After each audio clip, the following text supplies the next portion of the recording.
Momento que transmito a presidência ao presidente da Casa, vereador Wagner Petrini. Muito obrigado, presidente.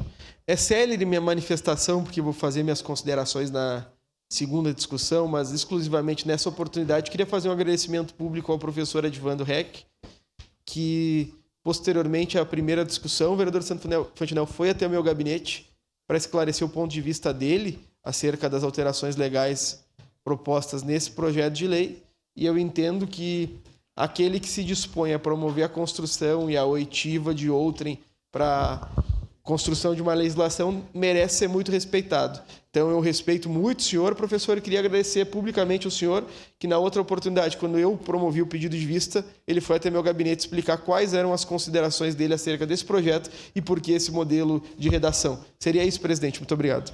Obrigado, vereador. Próximo inscrito, vereador Sandro Fantinel.